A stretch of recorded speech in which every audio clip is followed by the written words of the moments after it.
Hi, I'm Lara Bennett, and you're listening to Highway Butterfly, The Stories of Neal Casal. Neal was a gifted singer, songwriter, musician, and friend to many. He released 14 albums as a solo artist and collaborated on countless projects with other musicians.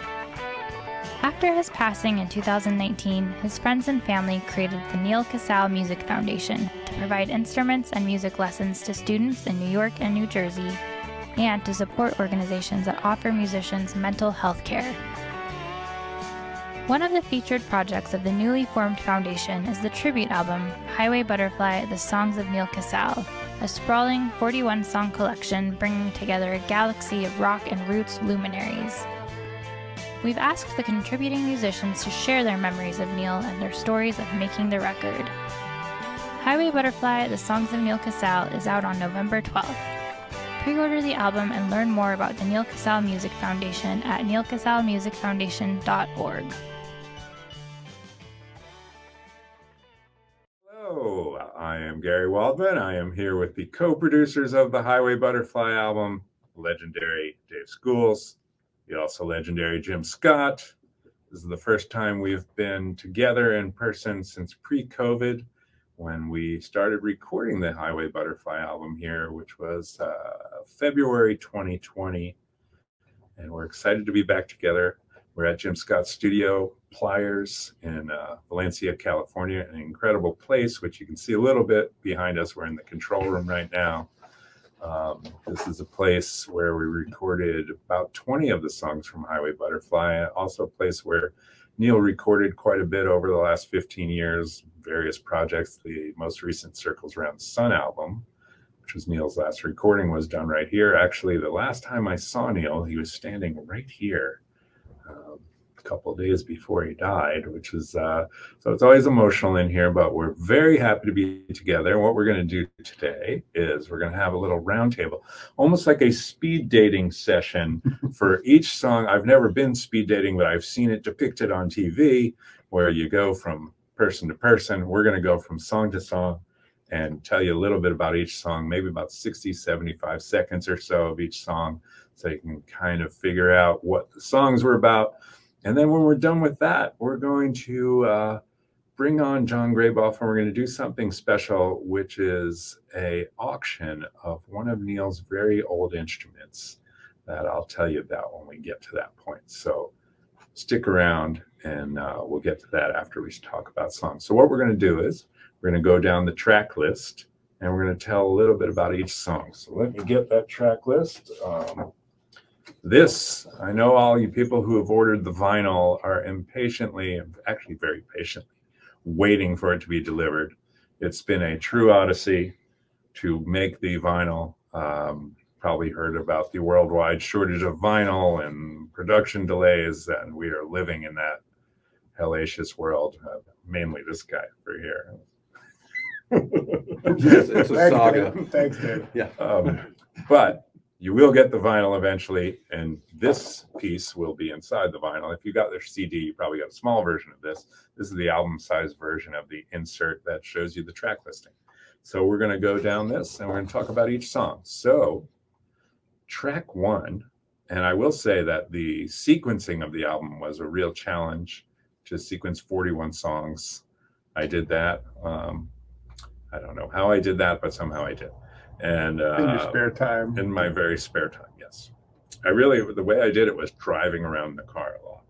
Driving around and listening and imagining what Neal would like, because we used to love driving around listening to music. So that's the way I did it. Imagining that Neal was sitting over there going, yeah, that one goes together well, and that one goes together well. And then probably sometimes, I don't like that one. And then I was like, well, you're not here, so you lose. Anyway, so here we go. Track number one on side one is Traveling After Dark by Aaron Lee Tasjan. It's from Neal's album, No Wish to Reminisce. And Dave, what do you know about that track? You're the point person on that one. I know that Aaron Lee picked that song, and we were pleasantly surprised that he did pick that song. And rather than talk about the song, I just like to talk about Neal was in Hardworking Americans, and we spent a lot of time in Nashville making the album called Rest in Chaos. And when we were working at PLYRZ Studio, finishing it up, Aaron Lee was around quite frequently. And Neal and Aaron Lee hit it off, and there was a mutual love of tons of different songwriters. And so Aaron flew out here just when COVID was getting weird. He flew out and he stayed for 2 days, and he cut his track, Traveling After Dark. McKenna Kane made a great video, which you can find. And who do we have? Tony Leone. Yeah. And Jesse Aycock. Yeah. And John Grayboff. John Grayboff, yeah. And you. And me. Bass. And Adam McDougall. McDougall was on there. And Jim. And Jim. And I think maybe there were some background vocals from Alex Coford. Coford was Brian here? Brian Whalen? I don't know. Definitely Alex Coford, but so it was strange because the world was shutting down. Yeah. And nobody knew really what was happening. And Aaron Lee was like, I flew out here on a basically empty airplane, and I feel like I'll be flying home on a very empty airplane. We'll have more to say about Aaron Lee when we get to Jesse Aycock's song. Yeah. Okay, well, that's a good start. Track number 2 is Need Shelter by Jamie Wyatt, and Neal played on her album Neon Cross. It was one of the last things he did in 2019, and it was produced by Shooter Jennings. And I knew Shooter a little bit, so I said to Shooter, what about Jamie Wyatt? Do you think she'd want to do a Neal song? And we called her up, and she had an idea. And the cool thing about her version of Need Shelter is that we had the guitar here that Neal wrote that song on. It's a Gibson classical guitar that Neal got in Mississippi, of all places, and he wrote this song while he was down in the Mississippi Delta. And John Grayboff pulled that guitar out when we were recording with Jamie and came up with a really cool, funky little guitar part. And I think Brian Whalen played on that one as well. Yeah, we were working it out at the PLYRZ bar in the warehouse. Excellent. And we were just basically getting the key and getting the tempo, and John and Brian just started playing the double acoustic guitar riff, and it just stuck. And that we said, well, that's the track. Let's play to that. So she was very brave, and she really sang great. And I got to say that she showed up dressed to the nines, looked like $1 million, ready for the camera, and she was a total pro and sang great. Yeah, she's like an old school, like 60s Nashville star. She's really, really amazing. Yeah, awesome. Great addition to the record. Then track 3, side 1, You Don't See Me Crying by Beachwood Sparks, Gospel Beach. Great friends of Neal. Neal was in Beachwood Sparks, if you remember that. And Brent is pals with Dave. And I don't know how Brent came up with this lineup or what he did. Also, we didn't do that in the original pre-COVID session. That's right. No, it was the last session that we did here at PLYRZ, kind of after COVID, and we're getting close to the finish line. We finally had some freedom to like get people back into this studio, you know, kind of with vaccinations and hand sanitizer, and those guys came up and just did such an amazing job of it. It was fantastic. It's another song with an incredible video. If you haven't seen that, check out the video for You Don't See Me Crying by Beachwood Sparks and Gospel Beach. It's an incredible masterpiece, I would call it. And the guy who made the video is a guy named Cyril from Womb Studios in Paris. And he took all of Neal's old photographs and made those the background settings of these images that I don't even know how he did it, but it's awesome. So check it out. Track 4, No One Above You by Marcus King with Eric Krasno. What do you know about that one, Dave? Well, I know that they didn't show up to cut their track until about 6 o'clock at night. I think they were having a very long lunch. They were having a long lunch, and Marcus and Kraz showed up, and we had Tony Leone and myself and Adam McDougall. Jesse Aycock was here, and Alex Coford was here. Lauren Barth was here. We had a big group, but that was the last session before COVID shut us down. That's right. And we worked pretty hard to get that arrangement. It was a little complicated, but once we got it, man, bam, we got it. And then we had a big gang vocal, a choir almost singing on the outro, and it's fantastic. Hearing Marcus and Kraz cut heads the way they do in that super short format was really, it was refreshing and eye-opening, and what a great track to sort of send everybody scampering into lockdown. Yeah. It's a really positive way to end something. Yeah. And Marcus King, incredible singer. Yeah, great singer, and I loved his bravery. He just showed up. You know, he was traveling. He didn't really have his rig with him. He plays these great orange amplifiers, but I don't have any modern stuff. So he just grabbed a guitar off the wall and one of the old amps, and he went in there and just made a terrific, beautiful sound. It just comes out of his fingers, and it was pretty fantastic. Yeah, yeah. I think we sat 19 people for dinner that night. It was the biggest one. Yeah, it was the Last Supper. Yeah, we kept putting up tables and chairs and cutting up everything that was in the refrigerator to feed everybody. But it worked out great. That's great. Track 5 on side 1 is "Feathers for Bakersfield" by the Fruit Bats. This is one of my favorite ones. And Eric Johnson, who is the Fruit Bats, he played everything himself. He masterminded the whole thing. I knew he wanted to do that song, and that song we kind of had on hold for Bob Weir. At the last minute, Bob Weir changed his song, so that opened up in a, fortuitous situation, I would say. So Eric did this song, Fruit Bats, and just beautiful, beautiful version. When he sent it to me, I couldn't believe how great it was, and sent it down here. Jim ran it through this console, and done. So nothing, not a note of it was recorded here, but. And it wasn't even mixed here. I mean, I gave it a couple hours trying to get into his mix and do whatever. And after a couple hours, I called Gary and said, I can't really beat this. Maybe what I could do is just send it through the console and, just put a little love on it, and we'll just use his mix. So that's it. Yeah, and it's amazing. Okay, well, we'll go to side 2 of the vinyl. Starts off with "All the Luck in the World" by Billy Strings and Circles Around the Sun. This is obviously the first song that anybody heard from this record. It's actually the first one we did. That's right. And it was here. And, a couple months before Neal died, maybe, he texted me and he was like, "Do you know this Billy Strings kid?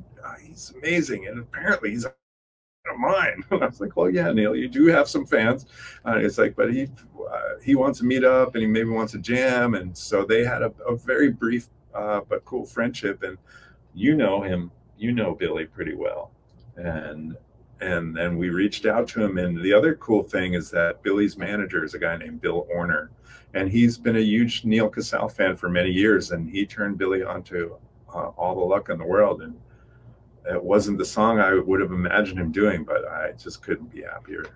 I just thought it was amazing. It was the first song of the first project on the first day, and we didn't have any idea we were going to have 41 artists. We weren't that organized, and so we thought, well, we'll just get started and see what happens. So this young acoustic guitar player phenomenon with basically the Cats, and not knowing what Billy was all about or what kind of sound to make, we just made the sound that came out of the room. I think we took some chances with the piano sound and the synthesizer swirly sound, and Billy was awesome. He was like, I don't think any of his records sound anything like the record that he did on Neal's record, but it's just total bravery and total love, and just that's what these records are all about. It's really not about what you're doing, it's about what you're doing for everybody else. Yeah. Another guy who I didn't realize what a great singer he was, and he sings that, and to me, he has something in his voice that reminds me of Ronnie Van Zant from Leonard Skinner, which I don't think anybody has said, but for whatever reason, he has that thing. He does. To me, and I love that. Then we go to "Sweet in the Distance," which was Dory Freeman and Teddy Thompson. And Dory is an artist that I work with, and she's a fantastic country singer. And Neal played on her second record. He played a bunch of guitar on that record, and he loved her singing. And she just sang this song so beautifully. The backing track was actually recorded in Woodstock, New York, and it's Kenny Roby's band. So it's Kenny Roby, Tony Leone, Jeff Hill, Jesse Aycock, and John Lee Shannon are on the track. And not that I want to toot my horn, and I certainly never would, but I am playing the little banjo lick on there. And Teddy played on it, didn't Teddy? Teddy didn't play on it, but he sang the harmony, yeah. And I just love the way Dory sings. Metzger's on it, though, isn't he? Oh, yes, that's right. You are correct. That's a lot of good players when Teddy Thompson doesn't get to play. Yeah. No, and Grayboff is on here, too. So the outro, Grayboff, I think, is playing some pedal steel or some B-bender or some stuff. And then Metzger is doing all that psychedelic guitar in the outro, which is pretty insane. But Dory's voice is incomparable. Yeah. She's a really an unsung heroine, and she's really amazing. Yes. All right. Track 3 on side 2 is Time Down the Wind by His Golden Messenger. I'll let you talk about that one, Dave. Well, MC Taylor, I think he's amazing and an incredible vocalist and songwriter.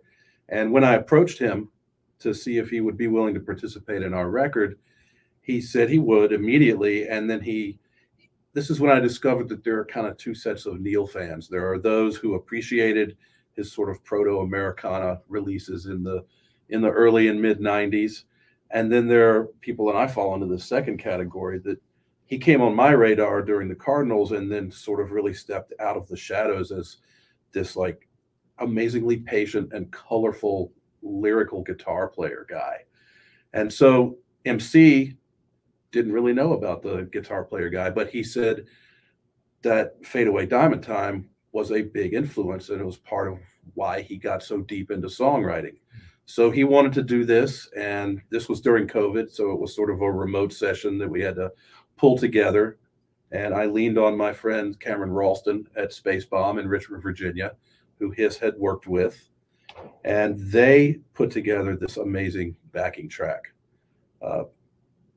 MC was like, I'm hearing like sort of a minor key down tempo thing. Time Down the Wind is a cruising song. It's like a elbow out the window, cruise down the coastal highway. And he took it to a whole nother place, and it's mournful and it's beautiful, and the backing is so in service of the song. And then Chris Borner recorded MC's vocal in Durham. Yeah. And we put it all together, sent it back here, and Jim mixed it, and it's fantastic. It's an outstanding track. It really, really is. I actually saw His Golden Messenger the other night in Albany. Saw them play, and actually, a weird coincidence, Joy Freeman's husband is now the drummer in that band. That's right. Oh, wow. Yeah.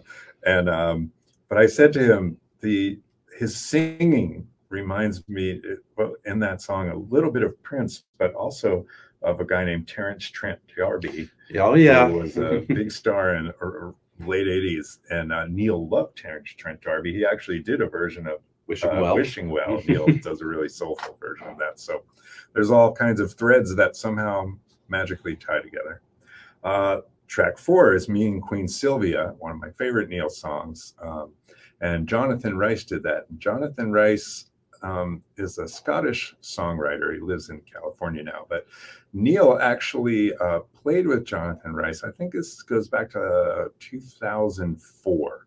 Jonathan, I'm not sure who hooked Neal up with this gig, but Jonathan had a record out on Warner Brothers and needed somebody to play second guitar with him and kind of tour manage him. It was his first tour. I think he was 19, 20 years old. And so Neal drove him around on this tour in a car, and Neal kept all the receipts and did all the accounting. Oh my God. Yeah. And played guitar. And I think there might have been some incident with the car going in a ditch. I don't know. I don't really know the whole story, but he did a beautiful version of this track. That was here. I was here. I was on it. McDougall, Heffington. Yeah. The late great. The late John great. Heffington, yes. And that track is great. And the vocal range, how about it? You know? Yeah. He goes from this low baritone in the first half of the song to giving the people what they want, singing right up in the sing-along range. Yeah, some other guy joins the band about halfway through. But it's really great. And I have one other thing on Jonathan Rice. Jonathan and Neal and Farmer Dave as a trio somehow got the gig to open for REM at Hyde Park in London, like 2005 or so. So the three of them as like a trio played in front of like 60,000 people. Anyway, I don't know how that happened. All right, track 5. The last song on side 2 of the vinyl is "Wisest of the Wise" by Mapache, and as another great, almost like a Hawaiian version of "Wisest of the Wise." And I think it's just those two guys and Dan Horn on bass and Benji Knight. Benji's on it. Benji Knight sat in the piano room and played acoustic guitar, and I think.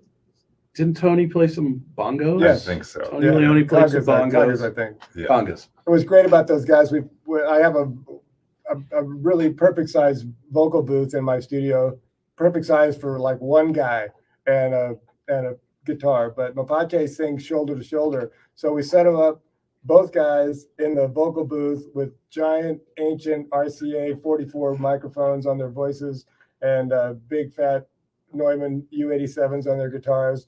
And they were so close, it just became one giant sound.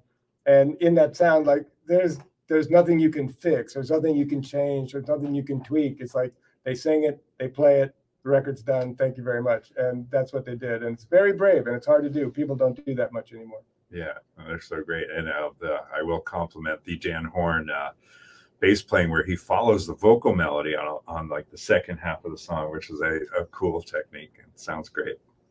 Okay, side 3, Freeway to the Canyon. Dave, this is your masterpiece. Yeah. There's so much we could talk about on this, but this is the one thing we recorded during COVID that was the most broken out because the band was scattered across the country, literally. We began with Alex Koford, who is all over this record, but this is his lead vocal, the Terrapin Family Band. We began with him and an acoustic guitar singing along with was it the rhythm? Yeah, the rhythm arranger. The rhythm arranger on the fantastic. Oh, yeah, there it is. Yeah, there. Roland rhythm arranger. We'll try to get a photo or an interview with the rhythm arranger later, but that was something Neal used a lot when he'd create his initial tracks. So then we shipped that track with the vocal and the guitar up to Laughing Tiger in San Rafael, California, where Graham Lesh and Jason Crosby added their parts. Then we shipped it to Denver, where Ross James added his guitar. Then we shipped it to New York, where Elliot Peck and Nathan added drums and harmony vocals. And then finally, Graham took it to his dad, Phil Lesh, at his house and added this genius bass line.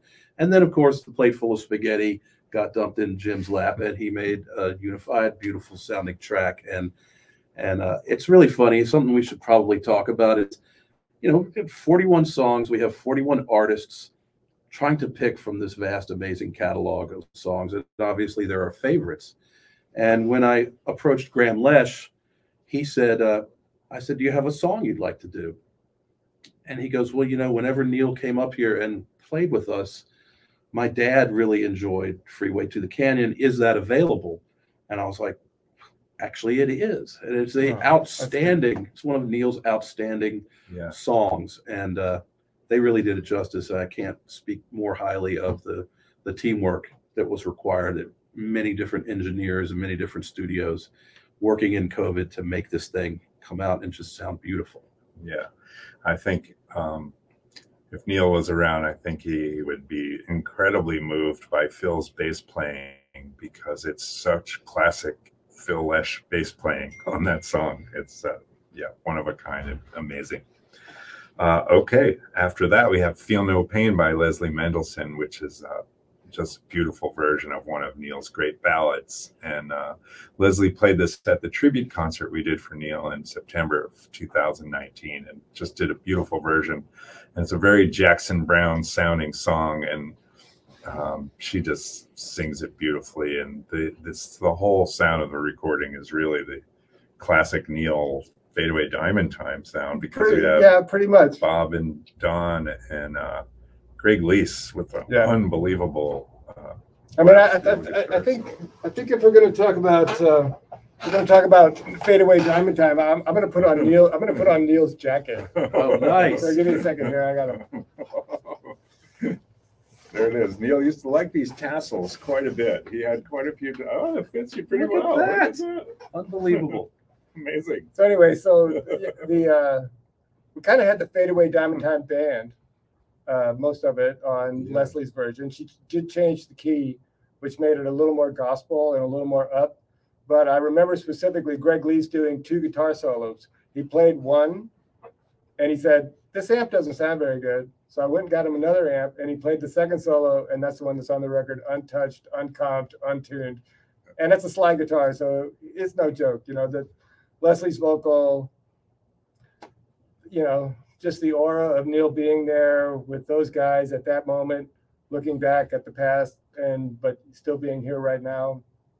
I'm really glad we had a lot of wonderful women sing on this record, and I'm glad Leslie sang it, because to have some other guy sing it probably wouldn't have worked so well, but she really served it up, and I'm really grateful that she did. Yeah, she crushed it. All right, Detroit or Buffalo. Now, this is not Neal's song.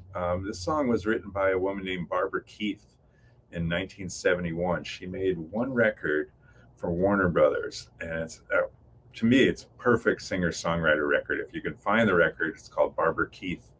And Neal found this record in a thrift store in 93, 94 for $1. And I think he looked at the credits on the back of the record, and it was all the great, I think Lowell George is on it, and Sneaky Pete might be playing pedal steel, like all the great musicians that we loved from the late 60s, early 70s are on this record. So he saw it, he was like, oh, for $1, I'll buy this. And then it became one of our favorite records. And Detroit or Buffalo is an amazing song, and it really became one of Neal's songs. He just owned that song. So that's why Jonathan Wilson, and the song's on Fade Away Diamond Time, and Jonathan asked if he could do that. And I was like, yeah, because Neal made it his own. And I actually reached out and I talked to Barbara Keith, and she was like, yes, of course, please do it. This is amazing. And Jonathan did a just awesome version. I think he plays everything. He played everything. Yeah, and it sounds amazing. The tracks that he sent me to mix, it's stunning. You know, the work that he does up at his spot, he's got it going on. Yeah, and then Hannah Cohen is a good friend of mine, and she sang background vocals on Sweeten the Distance, the song Sweeten the Distance on Neal's album, Sweeten the Distance. And I asked Hannah if she wanted to sing on Detroit or Buffalo, and she actually is friends with Jonathan Wilson, so it worked out great. And their voices go together great. And I think that track turned out beautifully. I think Grayboff's got some steel on there too. Oh, that's right. Yeah, that's right. Lest we forget John Grayboff, and you'll hear from him soon enough, but he is on 17 songs on this album. I think John and Alex Coford are the two guest musicians who are on more tracks than anyone else. More tracks than anyone. Yeah. Next track is Day in the Sun, which is the first song on Neal's first album, Fade Away Diamond Time. And Neal did this big kind of rock version of this song. And I'll let Jim tell the story, because this is his masterpiece on this record as well. But you know, there's 41 songs, and almost everything has a big band on it: background vocals, bass, drums, tambourine, 2 guitars, shaker, you know, harmonies, everything about it. And it's a beautiful song, and that we really wanted to get Susan Tedeschi and Derek Trucks on this record. They're friends of all of ours. I've made a few records with them, and we just knew that they had to be part of it. So it was right in the heat of COVID. There was no way we were going to get the 12-piece Tedeschi Trucks band on there all at the same room at the same time. And, you know, to do another big arrangement with horns and background vocals and everything, it just seemed, but I knew we had to get them on there. So I talked to Derek and Susan. I said, you know what? It's okay if we go small. We just do it the way you want to do it. It's okay if it's small. And that's what happened. Susan and Derek sat in their studio down in Jacksonville, and Bobby Tees recorded it, my good friend. And, you know, it's hard to talk about, but it's really, really one of the most beautiful songs on the record. It is one of the best songs on the record. And Susan sings kind of better than anyone else. And Derek plays guitar maybe better than anyone else. And it's a beautiful addition. And, you know, it just couldn't have been done better. And I thank him deeply from the bottom of my heart. Thank you very much. Yeah. And really, the night before Neal died, he texted me. One of the last texts I ever got from him was from Locken, and he said, man, I just got the greatest compliment from Derek Trucks. He said that he heard me playing, I guess Neal was playing, was it with Phil? I don't know. He was playing with O'Teal, yes. And Derek was out in the back, you know, being a couple 100 feet behind the stage, and heard Neal playing. And he told Neal afterwards, he's like, I heard you playing and I knew it was you. And you have such a great style. And Neal was like, man, that was such a great compliment. So thank you, Derek. And thank you, Susan. Yeah, thanks. Okay, let's move to side 4. We start with Bird with No Name. I think this was. Yeah, we got to follow Derek and Susan with an instrumental. Exactly. Yeah, clear the space a little bit. I mean, it's actually kudos to the sequencing, because you know, I mean, Jimmy Herring worked a lot with Derek when he was young. Yeah, he's in the family. In the family, you know, I mean, we could go on and on about it, but what I want to say about Bird with No Name is it's literally one of my favorite, if not the top Neal song for me. And so much so that when I heard Sweet in the Distance and heard his version, I texted him and said, "Did you actually write this song?" Because I couldn't believe that someone I knew could write a song that great. So it's got a big spot in my heart. And then it was also like the first idea I had, literally days after we started putting this together. And Jim and, you know, Gary and I had talked, Jim and I talked about how to do it. And I had this thing. Jimmy Herring and I love Jeff Beck, and we love to listen. And in Jimmy's band, he's always playing these gorgeous vocal melodies, soaring on his guitar. And I'm just like, it hit me like a flash. I called up Jimmy. I'm like, would you be into doing this song, Bird with No Name, a la instrumental? And we couldn't get him out here.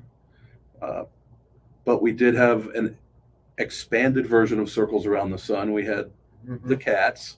And then we also had Tony Leone playing drums. So we had 2 drum kits. Yeah. And we had John Graboff. And Graboff actually played on the original recording, Neal's recording of Bird with No Name. And I think he played that opening. When you hear this version, you hear that kind of 12-string opening lick. I think that's John playing with Circles there. This John and Adam's clav. Yeah. And so then we got those tracks out to John Keane in Athens, and Jimmy came over and recorded everything he recorded, the vocal melodies, augmented, building throughout the song, and then just an amazing improvised solo. And kudos to John Keane for recording. Yeah, John Keane, great. Amazing. And also playing pedal steel. Yeah. I mean, so this is probably one of the biggest like instrumental tracks. It's like almost an orchestra kind of thing going on here. Yeah. It's also the theme song to this podcast. All right, next track is Maybe California by Shooter Jennings. Maybe California, it's, I think, one of Neal's signature songs. It's the second song on Fade Away Diamond Time, and Shooter just came in here and did a great job, and that's a great crunchy version. And Shooter, I didn't realize how good a piano player he was. Came in here and sat in that room over there and blasted it out, and I think, what do we have?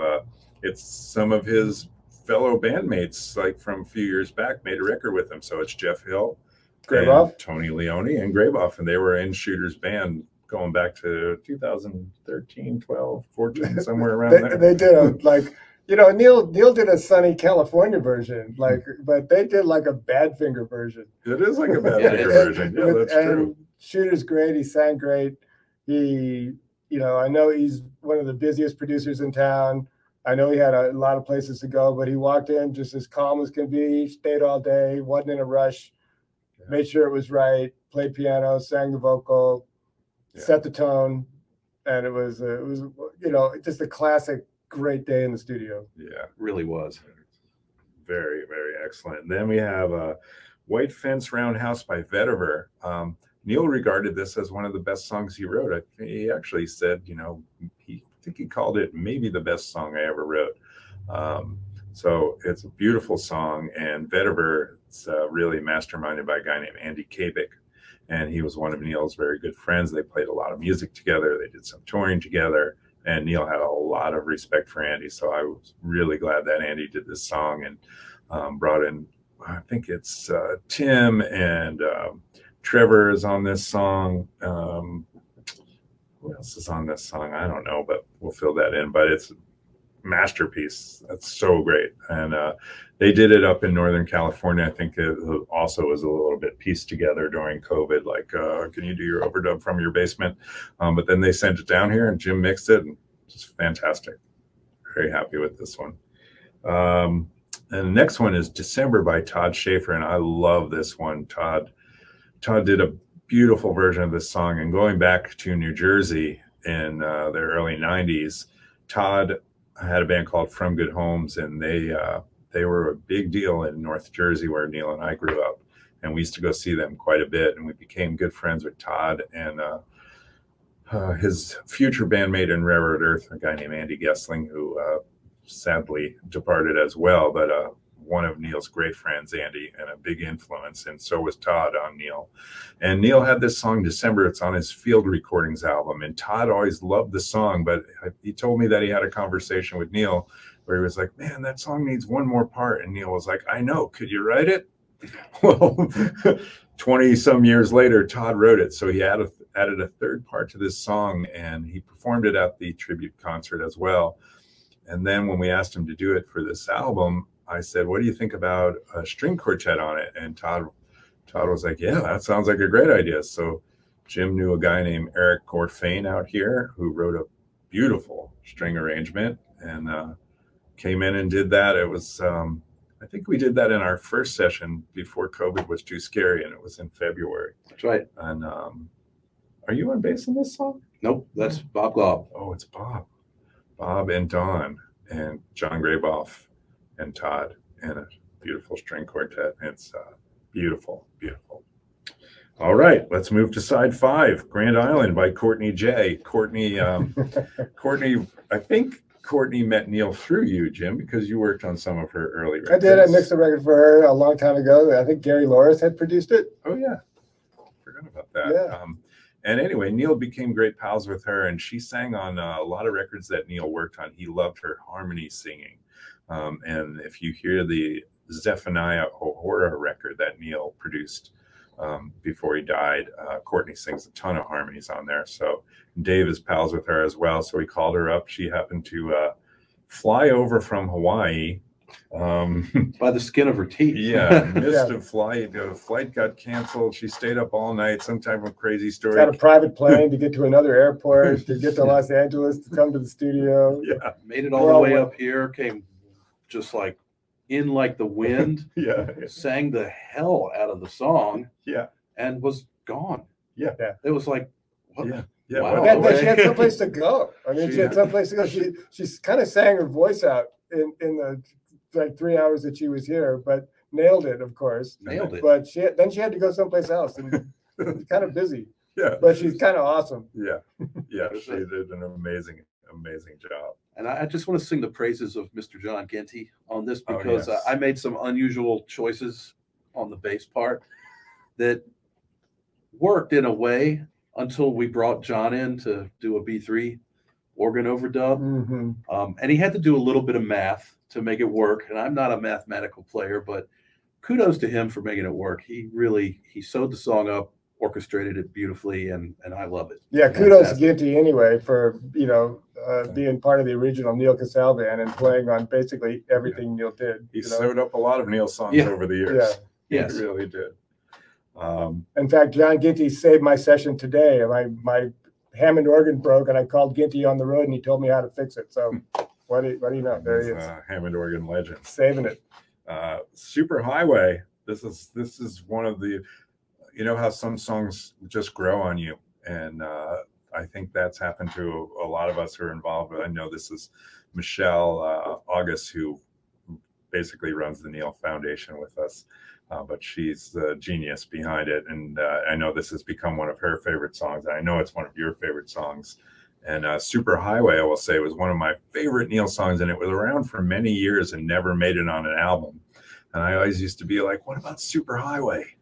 And he was like, yeah. but he finally put it on the Roots and Wings album, and O'Teal and Friends. I don't know. You figured this out. I don't know how you made this one happen, but it was just luck of the draw. But I knew that we needed Dwayne Trucks, and he was sort of trapped in Atlanta with COVID. And O'Teal was down in Orlando, I think is where he lives now, somewhere in Florida, and Nick Johnson. And we found a studio in Atlanta. O'Teal came up, and so we had a trio, and Nick played the guitar, and Dwayne reminded me, he's like, I'm so psyched for doing Super Highway. And I'm like, what's special about it other than it's a really great song? And he goes, don't you remember when we first started working with Hardworking Americans, Todd Snyder said we should really try to include some of Neal's songs in what we do, and that's the one we learned. I was like, I must not have been at soundcheck that day, but Dwayne has a memory like a steel trap. So he was really excited. And then I'm like, I really would love to get Steve Kimmock involved. And so once again, studio to studio to studio. John Morgan Kimmock, Steve's son, recorded Steve's guitar parts and then added some interesting electronic and cymbal crash, cool drum things. And a plate of spaghetti was delivered to Mr. Jim Scott, and he put it together. And I remember you kept bouncing. I kept sending mixes back. Yeah. When something's wrong. And finally we realized that the tracks that were recorded in Pennsylvania were misplaced. They were like 2 bars off. Like just enough in time, but out of sync by a bar or two. So everything that somebody was playing was almost right. Oh, it is right. It's almost right. Oh, it is right. So it was hard to unscramble it, but we did. We unscrambled it, and cool. it's a great track. It's really, to me, it's like it epitomizes driving on a superhighway. The way it feels, the way it unspools. It's fantastic. Yes. After that, we have Willow Jane by a kid named Britton Buchanan. And how did he get on this record? Well, I was producing a tour for a comedy duo named Rhett and Link. I've got like 18 million subscribers on YouTube. They're really funny YouTube comedians and great musicians as well. And Link, his cousin is this kid named Britton Buchanan. So Britton came on this tour with us and he opened some of the shows. And I was like, this kid is really good. And then I found out that he had been like runner-up in American Idol or The Voice. And he's 19 and he's an encyclopedia that like I was like, where did this kid come from? He knows every Grateful Dead song. And he sings them all, and he's like, he just somehow knows everything at a very early age. And so I said to Neal, I was like, you got to meet this kid. And when Circles Around the Sun was recording up here, on that last album, I brought Britton up to meet Neal and to watch them record, because I just thought he's a 19-year-old kid. He should see some old pros record, and it'd just be good for him. And Neal met him, and Neal was like, oh, I really like that kid. He's really nice. And so I asked Britton to record a song, and he picked Willow Jane, and he just blazed it and crushed it. And Dave's on bass, and there's great crunchy guitar from John Graboff and Brian Whalen, and background vocals from Jim's wife and daughter. Yeah, that's right. Yeah, the Scott family band is on there. My lovely daughter, my lovely wife, Carol and Emma, sing background vocals. And for the first time ever, we have 7 people playing tambourine on the same track. We went out to put the groove on, and everybody picked up a tambourine. We all stood in a circle and played it down, and led by Don Heffington, of course. Of course. The late, great Don Heffington. He was on the mic. The rest of us were over there, but we're all on there. Well, it turned out great. Then after that is Too Much to Ask, which is one of Neal's truly great songs. It's a song on Any Time Tomorrow. And this version is done by Kenny Roby and Amy Helm, Levon's daughter, on the harmony vocals, and it's awesome. And they did this, of course, it was during COVID times, and Kenny did this in Woodstock with Jeff Hill on bass, Tony Leone on drums, John Shannon on guitar, Jesse Aycock is on it as well. Is Jesse on it? Yes, he is. Mm-hmm. And then we got Amy in to sing, and it's a beautiful, beautiful version of one of Neal's great songs. And I think Neal would be happy that that Kenny sang it, because Neal and Kenny went way back into the mid '90s, and they toured together, and they made a record together called Black Riverside, which you can dig out. And I think Kenny told me that Neal was writing this song, Too Much to Ask, when they were hanging around and doing stuff together. And so he has a special connection to it. So I think he's very glad that he was able to sing it. And it's a beautiful version. Yeah, one thing about that track is there was a rough mix broadcast, a live, the recording is actually a live recording that was actually broadcast for something live. Oh, yeah, it's a live stream thing. And so I saw the live stream, and I got a rough mix of that, and I listened to it, and I got used to it. And then Kenny wanted to re-sing the vocal, and I was like, no, you can't sing the vocal. It's so great, man. No, it's great. But he, like, hey, man, if you want to sing the vocal, please do. And he crushed it, and the record sounds like a real big time record. It's a fantastic vocal, and that's the thing you got to remember when you're making records. If you're a producer or an engineer, like the artist, you got to let them do their thing. They're the artists, we're not. So. Yeah, and he was right. He was right. Yeah. All right, let's move to side 6, Time in Trouble. Dave, this is yours. This is mine. When the night that Neal died, one of the first texts I got was from Bob Weir. And I guess he'd been at Lock-In, and maybe they had played together, or maybe he just saw him, but he couldn't believe it. Yeah. He's like, "Is this true?" And I'm like, "Yes." And I've done a lot of work with Bobby, and he's a really thoughtful and caring guy. And so he very quickly said he would be glad to participate in this record. Did I have any song suggestions? And he's always talking about the Bakersfield Shuffle. And I just put that in my head. And I'm like, well, you know, maybe he'd do Feathers for Bakersfield. It would be really cool. And so COVID happened, and then everybody started getting their legs back. And Bob's like, okay, let's do it. And so he's working on Feathers for Bakersfield, and we're going to go in and record it at TRI, his studio. And around midnight, I get a text from him that says, "Wait a minute." That's all it says. Wait a minute. I'm like, what could this mean? And obviously, you know, he responded and he said, "I really like this Time and Trouble song. I think I can do something with this." And I'm like, "What happened? Did you let the CD play while you were woodshedding Feathers for Bakersfield? Because Time and Trouble's the next song in the sequence." He's like, "Pretty much." And so we went in, and Bobby's a great interpreter of music. You know, I don't think there's anyone better than the Grateful Dead at interpreting Bob Dylan. They understand that a song is a song is a song. And if it's a great song, there's a melody, and everything else is filtered through the lens of the artist. And something about Time and Trouble resonated with Bobby. And so he and I and Jay Lane, we went in there and we just recorded it as raw as we could. Yeah. You know, and that pleased Bob. He really enjoyed that experience. And, you know, he's a tough guy in the studio. He's very self-critical. And he let go with that one. He nailed the intent of the song. And, you know, to me, it's something that's less produced. And I think it has its place on the record. Sounds huge, though. It does. You did great. Yeah. Great. Because once again, Dave. Thanks, man. Thanks. Yeah. Thank you. The tracks come down to Jim where they belong, and they get sorted. Well, the track after that is also one that you masterminded, which is a very unlikely track, which is by J Mascis, "Death of a Dream." "Death of a Dream." I played with J Mascis in the Fog. We share a manager, and I know that Neal liked Dinosaur Jr. A lot of us do. It's part of our greening, as it were. Resonates with us. And I know that Jay has a studio, and I know he's very, very capable of recording everything himself, just like Jonathan Wilson is. And I got in touch with Jay, and I sent him a couple of tracks, and "Death of a Dream" was one of them. And he wrote back, he's like, "I think I could do this one." And I'm like, "Great. Do you need me to help you put a band together?" He's like, "Nope, I got this." And so he went into a studio in Northampton, Massachusetts. Biscuitine is what it's called.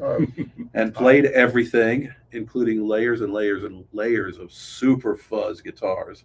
And if you know Neal, you know he loved fuzz. He had a huge collection of fuzz pedals, which I'm sure rivals that of J Mascis, but probably doesn't beat the collection of fuzz pedals. And once again, he did a fantastic job. He captured it. And one review said it sounded like an outtake from what's the "Where You Been?" Yeah. And I think it sounds like an outtake from Green Mind. So listen to the track and debate amongst yourselves. But thanks, Jay, for actually doing that for us, because following the Weir track, it jumps out of the speakers like a monster. It does. It's just really unexpected and cool. Well, from one unlikely track to another unlikely track, the next song is "Cold in the Darkness," another great Neal ballad, and it's by a guy named Tim Heidecker. And if you don't know who Tim is, he is well, I'll let you tell the story, but this would make Neal so happy. This would make Neal happy. You can look up Tim Heidecker. Maybe you remember Tim and Eric. Awesome show, great job. And maybe you've seen the Jordan Peele movie, is it Us, that he's in, where he's the husband of Elizabeth Moss. But Tim Heidecker is multi-talented. But the main thing is Neal loved Tim's work. He loved Tim and Eric. Awesome show, great job. He was constantly reciting the sketches. We actually we put the word out on Facebook that we didn't have the DVDs on tour, and the next show, like 5 copies of the whole season showed up. But I was talking to Dwayne Trucks, and I was telling him that we had done his Golden Messenger song with the Space Bomb guys, and I remarked that Tim Heidecker had just released a new record on Space Bomb, the label. And he goes, "You've got to ask Tim to do this Neal tribute, or you've got to ask him to take part in Highway Butterfly." So I've got a friend at Adult Swim, and I said, "Can I get Tim's people's number?" And I get a number, and I call it, expecting a manager or some office, and there's Tim Heidecker's voice. And I told him who I was and what the deal was, and his first thing, he says, "Sure, I'd love to do it. I'm looking forward to a lengthy career making tribute records. I'll do it. Now I've got to get back to trying to assemble this IKEA desk chair." And I said, "Good luck." And then he came up here. I think it was like one of the first sessions during COVID where I came down, and we had a gang of people up here, and we recorded his track, Cold in the Darkness, and it's amazing. Yeah, he did a great job. He just came in and knocked it out like a pro. Well, it turned out great. And then we have Free to Go by Warren Haynes. And Warren and Neal go back a long time, because I actually worked with Warren on his debut solo album in 1992. I was his A&R guy. And I remember going to Warren's apartment in New York City to see the artwork. He said, "Oh, come in. I've got this painting that I want to put on the cover." So I went into Warren's apartment, and Neal came with me. And that would have been in 92. And that's when those guys met. And then Neal, on the Fadeaway Diamond Time tour, actually opened for Government Mule 4 or 5 shows. I think it was Government Mule's first tour. I think that I don't even think they meant to be a band very long, but somehow Neal opened some shows for them. And he always loved Warren. And I remember in 1989, Neal and I saw the Allman Brothers when they reunited, and Warren was in the guitar slot, and we were blown away by him. And so when I got to work with him, that was great. Neal was excited. And so to have Warren do Free to Go, which is one of Neal's great guitar jams, it's great. And Joe Russo is on drums on this track. And they did this also during COVID. They did it at a studio in Connecticut. And it's Joe Russo, and why am I spacing on the bass player's name? Oh, I'm awful. I'm sorry. He's Joe's friend, and I'm sorry. If you're listening, I'm really sorry I'm forgetting your name. But we got it. You know, hats off to Ginty for pulling that together. Yes, you know, Ginty, we did it. They did it at the Carriage House. Yes, they did it at the Carriage House, where we did Neal's first demos that got him his publishing deal. Yeah. And hats off again to John Ginty, who not only is an incredible B3 and piano player, but he's good to be quite a fancy pants producer these days. So you better look out. You better look out. And Danny Lewis is on the track. Danny Lewis as well. is on it. Amazing. Yeah, it turned out great. All right, we're going to side 7, which starts with So Far Astray by Rachel Dean. Rachel is a very, very good friend of Neal's out here in California when he moved out here. I believe that Neal produced a record for her, or he certainly played guitar on a couple records, and they did some gigs together. And she just totally crushed this one. So yeah, well, it's a very sad song, honestly. But we kind of had we had Tony Leone, of course, and was it Tony? Yeah, because it starts with the bongos. You know, we gave it a real happy beach kind of feel. No, I don't think not it is Tony. him. No, because who was it? This was. Oh, it was her guy. Yes, it was her guy. It was post-COVID. It was one of the first sessions. That's right. And it's Ted. That's right. Sorry. Ted is on Tony. bass. Tony did play some bongos on this record, but not on that one. Anyway, it was a sad song, but we did a real happy, sort of like upbeat version of it. And you know, Rachel was such a joy, and just remembering her smile, just hearing her band and hearing the song, and you know, it was great. Yeah, it's a great track. It really is. You know, we got 41 songs on this record, and over the last year and a half of making it, it's just like this constant jockeying for people have asked, actually had the temerity to ask me what my favorite song on this record is. And it can't. But they come, they rise. And like right now, Rachel's song is just, it's kind of stuck in my head all the time. Yeah. Yeah. She sang it great. Neal would have loved that one. Got hand claps on the chorus. Your favorite. My favorite. Highway Butterfly is the next song, the title track, and it's Steve Earle and the Dukes. And he also did this one at the tribute concert we did. And I wanted him to do this song because Neal wrote the song after Townes Van Zandt died in 1997. And I think it's one of Neal's great acoustic songs. And Steve, of course, was really great pals with Townes Van Zandt. So it just felt like that was a logical connection. And he did a great version of this. And it's also great for us because it's Jeff Hill, who of course was Neal's great friend, and in CRB and in Hazy Malays with Neal on bass, and Brad Pemberton playing drums. And Brad, of course, was with Neal and John Graboff and Ryan Adams and the Cardinals. So this one is another one that I think Neal would be really happy about. And just, you know, Steve is just one of the great American songwriters. So for him to do one of Neal's songs is a total treat. You know, and you never know how things are going to work out. Most of the time I would get a track. Everyone was free to like add parts and do whatever. We got the great track from Steve, and we ended up overdubbing the Mastersons, and we overdubbed a few other things on it, and we played it for Steve, and it was kind of got the thumbs down. So the great Ray Kennedy went in with Steve and the tracks and remixed the version that's on there now, and it's very true to the vision, and you know, it's pretty unbeatable, I got to say. You know, it takes a lot of courage to say, yeah, let me give it a shot. Yeah. And they did, and it's great. Yeah. The next track is Angel in Your Mind by a girl named Victoria Reed. Victoria is a friend of mine, and Neal, she has a song on her debut album, came out 5 or 6 years ago, called Make It Easy. And Neal played the outro guitar solo on it, and he loved her. He was like, this song, he just loved that song, and he really played a great electric guitar part on it. So I wanted her to do a song for this album.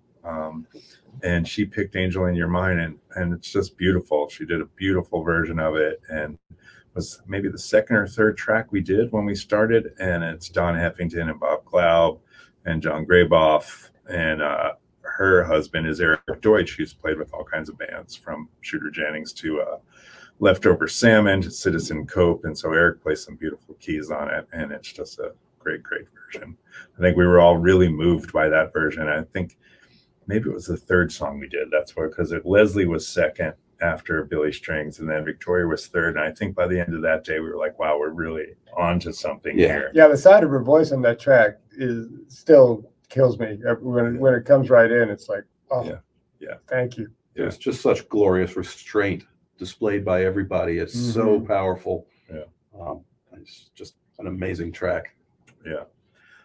Next is Jason Crosby playing a solo piano version of Pray Me Home, which is a beautiful Neal song that had also been a demo for many years, and it finally wound up on Roots and Wings. And Jason just loved that song, and it has a beautiful melody, and he just, I don't know how he came up with this arrangement, or Jason is an incredible musician. I worked with him quite a bit back in the Robert Randolph and the Family Band days, and when you sit around and you hear Jason just noodling on a guitar or piano, you're like, what is this guy?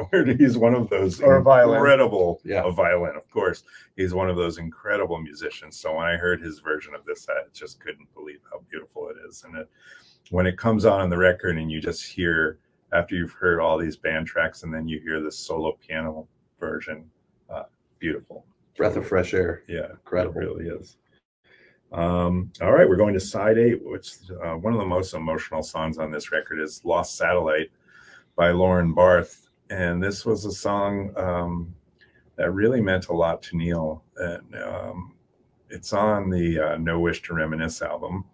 But he referred to himself sometimes as a lost satellite. And Lauren was really close with Neal. We were really good friends. They played a lot of gigs together. If you look up Neal Casal with Lauren Barth, you can see, I think it's at the Guild. It's for Guild Guitars. They did a video. Guild had given Neal a couple of guitars, and they asked him to do a session. And there's a couple beautiful songs of them playing together. And Lauren just is a very emotional performance of this song. It's a very slow, beautiful, tear-inducing ballad. Definitely. Yeah. Sitting here in this room talking right now, I can still remember the looks we exchanged, and then kind of quickly looked away as she delivered that vocal performance. It was stunning and shocking for us to hear it. Yeah. Because I think it delivered very painfully and on the nose something about our friend that we all knew, but never really, she was able to encapsulate it, and it came through while we were in here. A lot of Neal's songs, we all rediscovered his lyrics on this album, and rediscovering them under the circumstances was really heartbreaking and emotional. And I think the lyrics on Lost Satellite are probably the most revealing and the most crushing. And, you know, to have Lauren pick that song, that's incredible bravery, because it would be easy enough to go like, I'm not singing that, you know, but she did, and it's beautiful, and I'm glad she did. Me too. She's powerful. Amazing.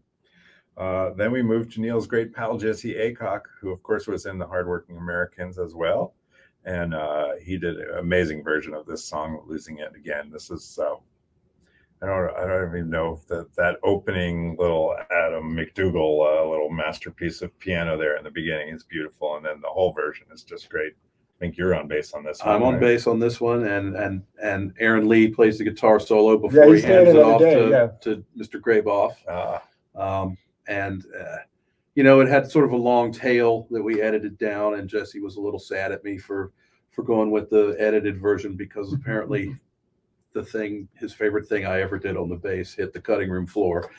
But his vocal performance is so amazing, and Lauren Barth is singing the harmony with him, and I think Alex Coford is in there too. And that song, for me, I played it with them at the benefit, at the memorial at the Capitol Theater, and it was a really long day. You know, it was a really long day. It was about 6 hours of music.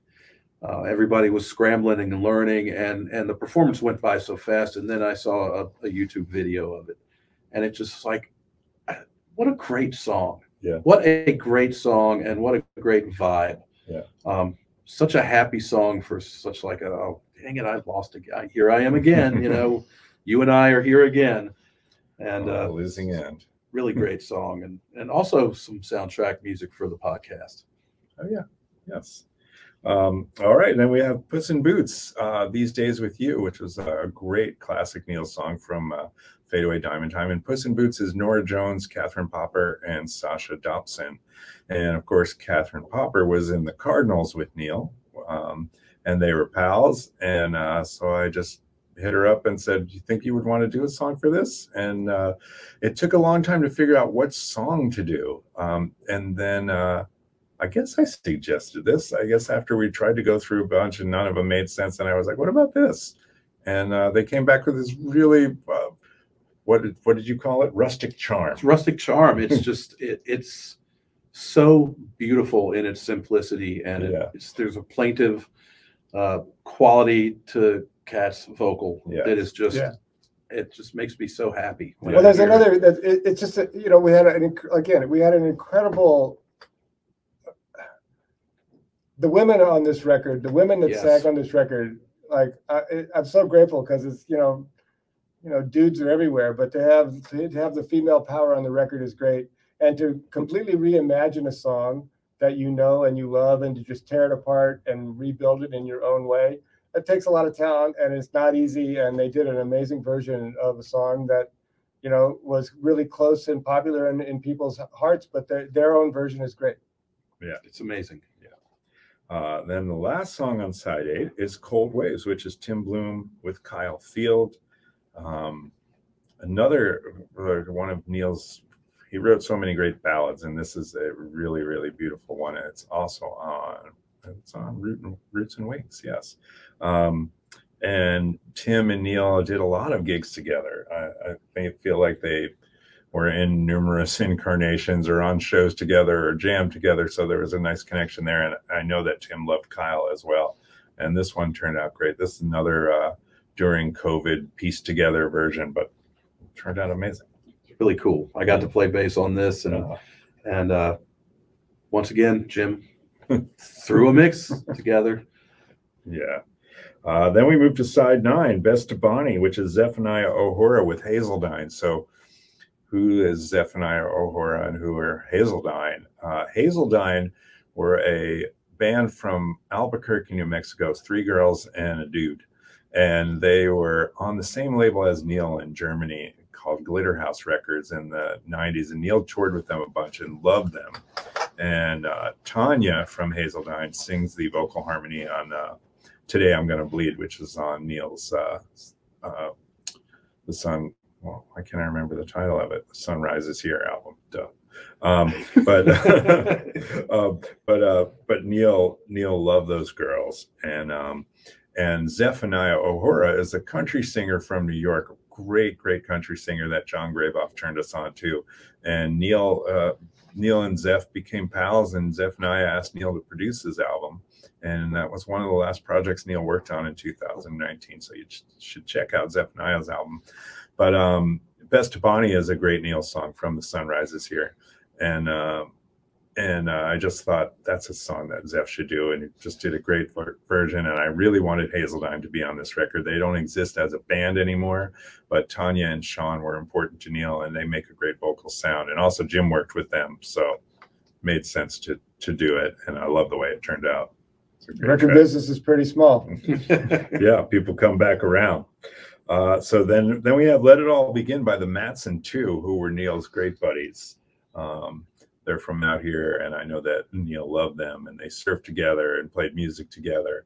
And Let It All Begin is also on Sweet in the Distance. And now the version you'll hear on this record is what, 4 minutes and 56 seconds long. They actually gave us a version that's, I don't know, 13 minutes long. Almost 10. Almost 10 minutes long. They sent me the version, and I saw it's 10 minutes long. I was like, we already have a 3-hour and 20-minute album. I don't know if we have room for a 10-minute song, but get a whole so good. And Jim just decided, Jim was going to remix it, but then he was like, I can't beat their mix. And so we just figured out a place to fade it down. But at some point, I do want to put out the full 10-minute version. It's such an amazing interpretation. Yeah. I mean, those guys extrapolated that song through their own lens in a remarkable way. Yeah. And it's like comes out of the ether, really. It is a very unusual and super cool sound. Yeah. And thank you again. Thank you. It's trippy and awesome. Then we have You'll Miss It When It's Gone. You masterminded this one. Somehow pulled this one off in the midst of COVID, but Cass is in Sacramento now, and it started with Joe Russo at his home studio in, I think it's Hopewell, New Jersey, or Princeton, or and he got down in there and played the piano as a guide track for those of us that play melody instruments, and laid down and recorded his drum track, sent it to me, and Cass came down to Prairie Sun Studios, which is where we recorded Cold Waves with Tim Bloom. And I cut the bass, and Cass did the vocal and his guitar, and I had a friend of mine, Elliot Callan, plays a shakuhachi flute, which is a strange Japanese flute that emulates a human voice, and he played some mellotron. And then I drove it down here, and we captured Farmer Dave, and I think Alex Coford's on. Yeah, I think so. Yeah. And then we shipped it out to Ross James, and he cut his guitar solo. Yeah. While he was also in the same time where he did the Terrapin Family Band song. So there was just a lot of elements floating around. It was a lot to keep track of. I love this track. I love the track from the Skiffle record. Yeah. I think it's an amazing piece of music, and Cass wanted to recut it with a different style, and he was very adamant that he'd not come up with a funny band name for it, or that it's just listed under his. Yeah. He wanted everybody's names. Yeah. Which is remarkable, and Cass is a remarkable artist, and what a great vocal. The ohm, the like low, all the like swirly vocal things he did at the end is just really cool to me. And Neal loved Cass. He really respected him. I remember when Cass asked him to be in the Skiffle Players, he was like, wow, this is amazing. Like, this guy just writes the most incredible songs, like effortlessly. So Neal really loved him. Fell on Hard Times is Angie McKenna, another artist who you probably haven't heard of, but Angie grew up in North Jersey near Neal and I, and Neal, somebody told Neal in the very early days of Neal making demos about Angie, oh, if you're looking for a girl singer, you should call up Angie.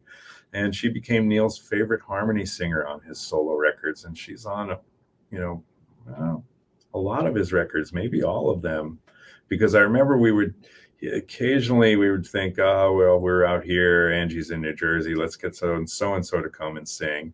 And Neal would hear it and just be like, I got to get Angie. Yeah. So he would always go back to her. So she wanted to do Fell in Hard Times. And Angie is a mom and a teacher now, and she's not actively, you know, pursuing a music career, but she wanted to do this song. And we went down to John Ginty's studio in New Jersey. And just as soon as I heard her start playing guitar and singing it, I was like, oh, there it is. It just took me right back 25, 30 years. And I love well, she sings great, and she doesn't look any different, and she doesn't sound any different. And it was wonderful to have her on the record, and she did a great job at the memorial show as well. Yeah. And Ginty, you know, producing up a storm, making it happen. Yeah. And then we had Neal's touring band from 98, 99. He used to go on tour with him, which was John Hummel on drums and Dave DiCatro on bass. And oh boy, my memory is going. I talk to him all the time. I can't remember why am I spacing on the metal guitar player's name. Yeah, it was kind of a metal guitar player. I'm sorry, I'm forgetting your name right now. Anyway, they all played on it and did a great job and turned out awesome. Okay, we have 3 more songs left. Side 10, Raining Straight Down, is the Allman Betts Band. And this is John Ginty is currently a member of this band, and it's with Dwayne Betts and Devin Allman and Barry Oakley Jr. and a couple other dudes. Are a great band, and John's on tour with them all the time. And so on a tour day off in St. Louis, John somehow pulled his session together and recorded this crushing version of it. Yeah. Joe Wilkinson. Sorry, Joe Wilkinson is the guitar player on Fell in Hard Times. Good job. Good job. I knew it would come back. I'm Jim. Anyway, Jim. You're Dave. Dave. Great to meet you guys. Yeah, nice. Thanks for being But here. Raining Straight Down, that's a crushing version of that song. A great Neal song with a great chorus. One of the rare songs. I think I challenged Neal at the time to write a song that started with the chorus. Right. Because every once in a while you hear a song that starts with the chorus and go, oh, that's a cool little trick. Most songs take a minute to get to And the didn't chorus. Angie sing the background on that? Angie is on here. Yeah, Yes. there you Yes. go. I mean, Thank you, John Ginty. yeah, Ginty, again, Yeah. star of the show. Yeah. And then the next one also has Ginty on it. Soul Gets Lost. And this one was masterminded by Jeff Hill. So Soul Gets Lost is a Hazy Malaise song. And if you've never heard Hazy Malaise, check them out. That was Neal's power trio with Jeff Hill and Dan Faidel. And this version of Soul Gets Lost is Dan Faidel on drums, Jeff on bass, Marcus Randolph, the cousin of Robert Randolph. Marcus is one of our pals from years ago, and Neal loved Marcus, and Marcus is a great pedal steel player. And Robert Randolph in the family band, Marcus is the drummer, but he's a phenomenal pedal steel player, and he played great stuff on this. And John Ginty, of course, is on it as well. And then it's an amazing vocal performance from Jenna Krause, who is Jeff Hill's girlfriend and used to sing with Blind Melon. And she somehow, I don't even know how she came up with this, but she just sings it so She's beautifully. amazing. Yeah. Amazing vocal track. Yeah. And then the last track was a really important track to me. This guy, Robbie Robb, is a guy that the reason Jim Scott and I met in 1990 was because of Robbie Robb. Robbie is a South African guy, an incredible artist, one of my favorite all-time artists. He had a band in South Africa called Tribe After Tribe that were amazing band and came over here to the U.S. And I signed them to a record deal, and they made an amazing record with Jim. And Robbie is one of the great characters I've ever met in my life. He's part Bob Marley, part Keith Richards, part like shaman, part charlatan. He's a legend. Part not from around here. Yeah. And but one of the smartest people I've ever met. And also he and Neal had a special friendship. They played some gigs together way back in the early days. Robbie used to hang out. Neal and I would come out to California to try to get record deals or make demos, and we would stay at Robbie's apartment and sleep on his floor, and he would play records to us and drive us around and have all these great, amazing times with him. And Neal loved Robbie, and Robbie had written this poem, and Neal took it and turned it into a song called I Will Weep No More. And it's the last song on Neal's Rain, Wind, and Speed album. And so I just thought Robbie has to do this. And he just did this incredible version of it. And the lyrics are powerful, and he loved Neal so much. So I'm just glad we got him on here. And I think it's a great way to It wouldn't have end been the complete without him. No. And this is the only only place on this whole record where you'll actually hear Neal's voice. Yeah. Because Robbie found an interview with Neal talking about playing the guitar and writing songs, and interspersed it into his track, which is very cool. And it's a fitting final track. It's really powerful and meaningful. Yeah. So there you go. That concludes our speed dating with the Highway Butterfly album. It was longer than we thought it would be. I thought we could get it done in 41 minutes, but you can't really do that. No. You can't sell anybody short. And it didn't take that long. It took an hour and 47 minutes. Oh gosh. Anyway, I hope you all made it this long, because we do have another little treat. We're going to tell you a story now, and we're going to bring on John Graboff. So in 1991, when Neal started to write his own songs and make demos, we were working on stuff and trying to, we were dreaming up this idea of Neal's career. And I went into a music store one day and I saw this little cheapo mandolin. And Neal and I knew nothing about mandolins. We only knew about guitars at that point. And I was like, oh, I'm going to buy this mandolin. And so I bought this mandolin. I gave it to Neal and I was like, see if you can write a song on this. And he was like, I don't know how to play a mandolin. And Neal at that point, I just knew Neal could pick up anything and he could play it. And so I said, you just see if you can write a song. So he came back a week later with a song that we're going to play for you here. And it's a song called Valley of the Fallen. And Neal's ancestry through his dad goes back to Spain. And there is a place in Spain called the Valley of the Fallen, which has, if you look it up, it has some type of, I don't know if there was a battle there or some type of mystical meaning, but Neal liked the title. So he wrote a song called Valley of the Fallen on this mandolin, and we recorded it. And it was one of my favorite early Neal demos. And I thought about it recently because of this incredible picture of Neal, which we'll show you in a minute, which is 1991 Neal with his, Dave calls him a very pretty girl. He had beautiful feathered hair. He had, I don't know what type of necklace assortment that he had. He had lots of bracelets and velvet, blazers. He had this real look. And after Neal died and we were clearing out his instruments and stuff, I found the mandolin, and I was honestly shocked that he had kept it all these years, 30 years later.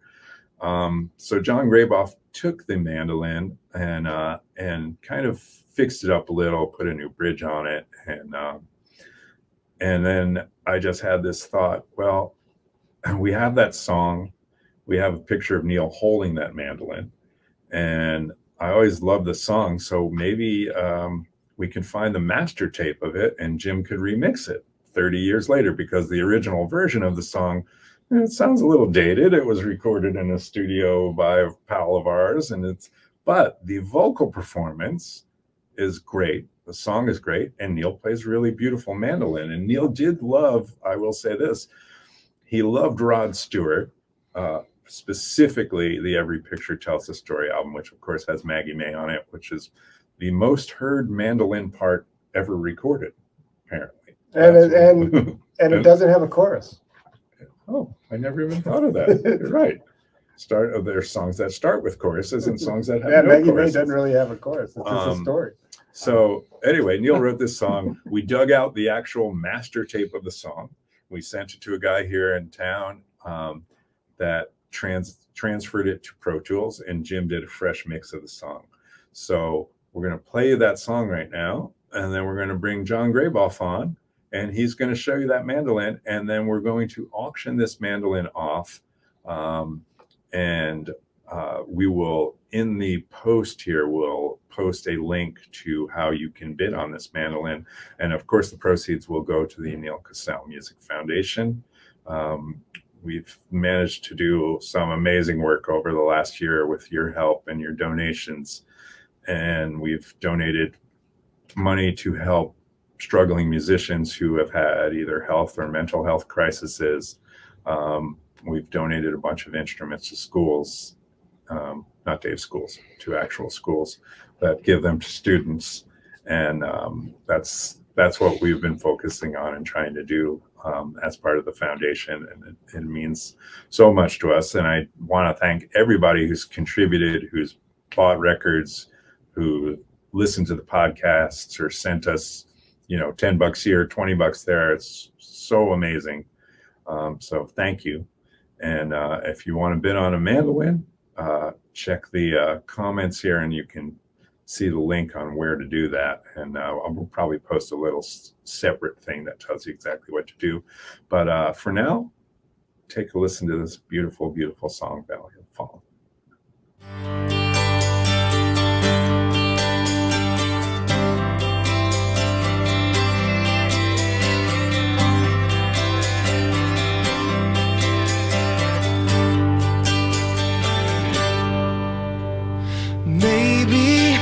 Tonight, if the moon decides to shine, I'll meet you in the valley of the fallen. And maybe I'll go if that river's winding slow, to meet you in the valley of the fallen. 'Cause in my steel guitar dreams, you were right here next to me, staring down the blackness of the cold night. But it's a dream I'll never see, and it's still hard to believe that your life could end the day that you died. So maybe tonight, if I look into the sky, I'll see you, 'cause I can hear you calling. And maybe I'll go to the place we used to know, to meet you in the valley of the fallen.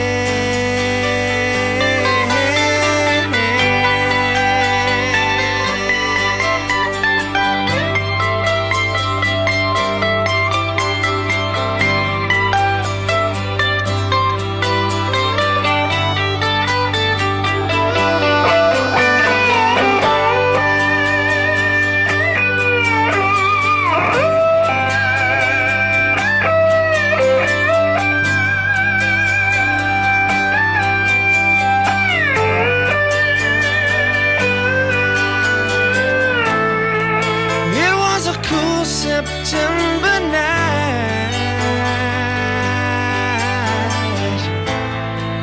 and though many years have passed,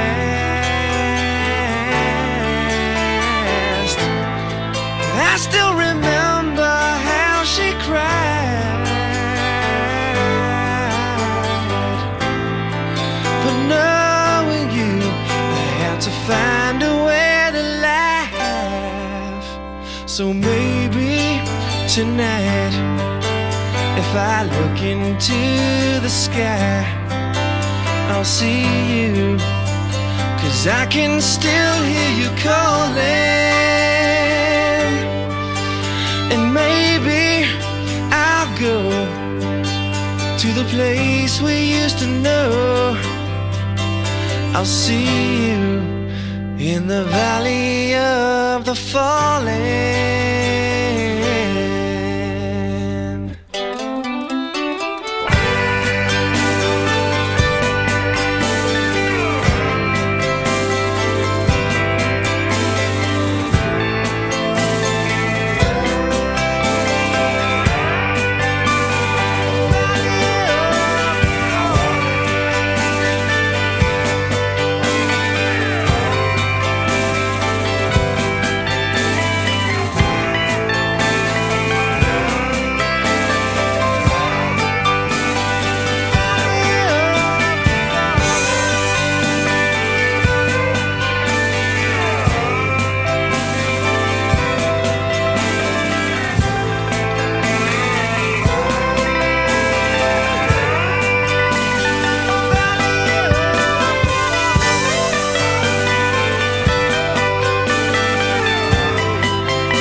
I'm gonna put Well, it in let's the welcome refrigerator. John Grayboff from Santa Fe. John, one of Neal's great pals. Hey, John. Hi guys, good to see you. Sorry I'm not there in person. Yes. Yeah, you're missed. I wish you were here. So when we were cleaning out Neal's house, you came upon that mandolin, and I was actually shocked that he had kept it all these years. It's not a valuable mandolin, but it is valuable in the Neal Casal story, and because of that beautiful song you just heard. And not only is Neal playing great mandolin on that song, but that slide guitar solo on that song is just absolutely amazing. Shredding. And Well, I love that song. I'm amused by the idea that you were shocked that he kept it, because when we were going through his stuff, we realized he threw out nothing. there was a big big one of those big plastic storage things with every guitar strap he ever owned. Yeah. I mean, it was like he didn't throw out anything. So you came across this thing and you handed it to me, and it had about a ½ inch of dust on it, no strings, no bridge. And he goes, "Here, you take this." And I said, "Well, what am I going to do with it?" He goes, "Well, just take it." And then I took it home, and I don't remember exactly how it came up, but we both talked about the idea that it might be a good thing to auction off for the foundation. And I said, "Well, let me put a bridge on it. Let me put some strings on it, set it up, and here it is, ready for a new home." It is. It's a 1991 Washburn. It's a M. Yeah. What is the model? 1SS. It says M as in Michael dash T as in Thomas. Oh yeah, M-1 STS. STS. Who knew? Yes. I don't know. I don't know if it has a lot of value because it was Neal's mandolin and because he wrote a beautiful song on it. And there's photographic proof that it was his. Indeed. And I mean, I wish we still had the necklaces he's wearing in this. Well, he probably kept those too, or maybe I'm sure they're somewhere in one of those bins. Yeah, I think that might have been nothing. Neal. If Neal's looking down right now, he's not. He's probably like, "Oh, why are you showing anybody those pictures?" No. But quit talking about my necklaces. Yeah. All right, we'll go back to talking about your beautiful feathered hair. We'll give a little noodling on the mandolin so we can hear what it sounds like. Well, it comes with all sorts of styles in it. So, for example, if you wanted to do like a Les Paul, Mary Ford, How High the Moon, you go.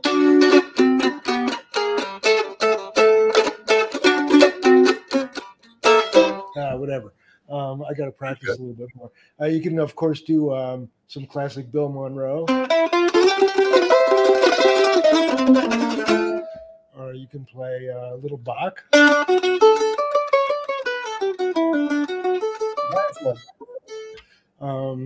So yeah, it comes complete with all those capabilities. Can you play Maggie May?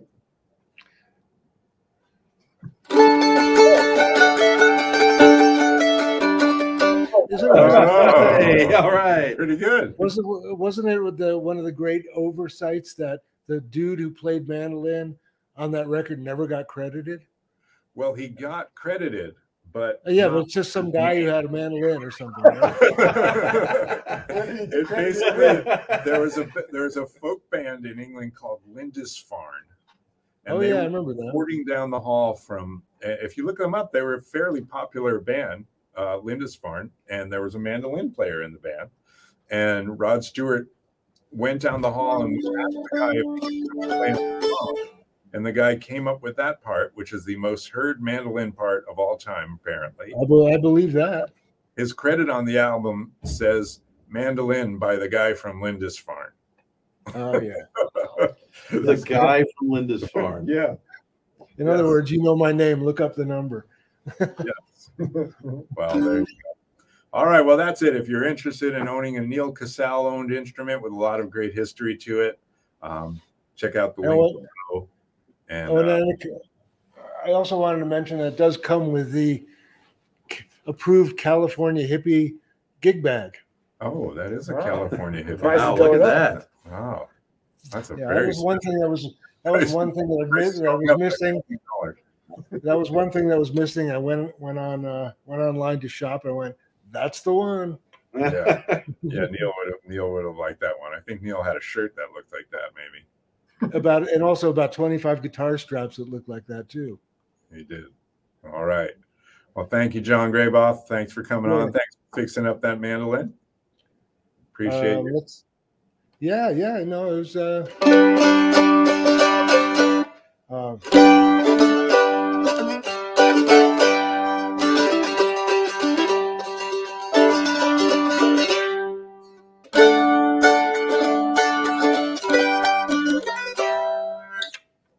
Awesome.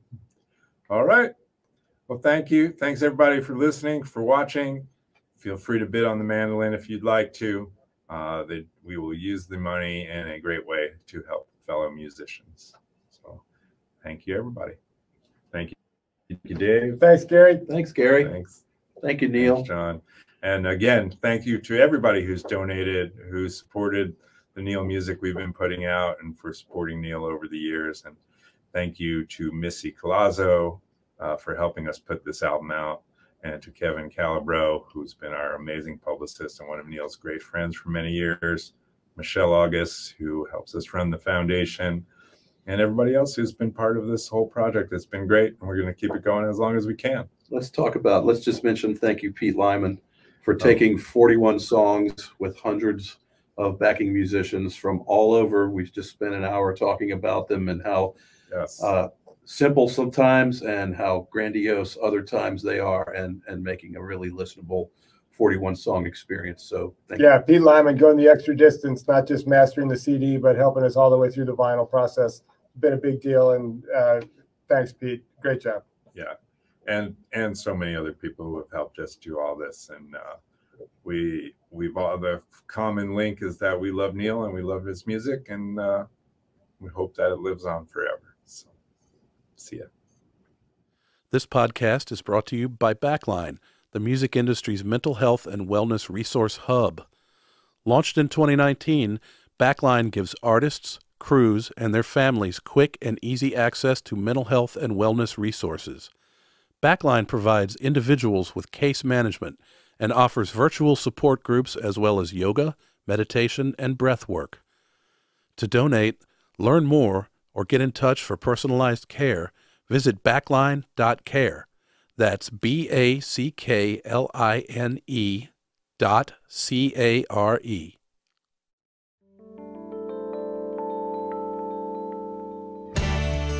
Thanks for listening to Highway Butterfly, the stories of Neal Casal. Tune in next week to hear more from the artists who made this tribute album a reality. Highway Butterfly, the songs of Neal Casal is out on November 12th. All album net proceeds go to the Neal Casal Music Foundation. You can pre-order the album and learn more at nealcasalmusicfoundation.org.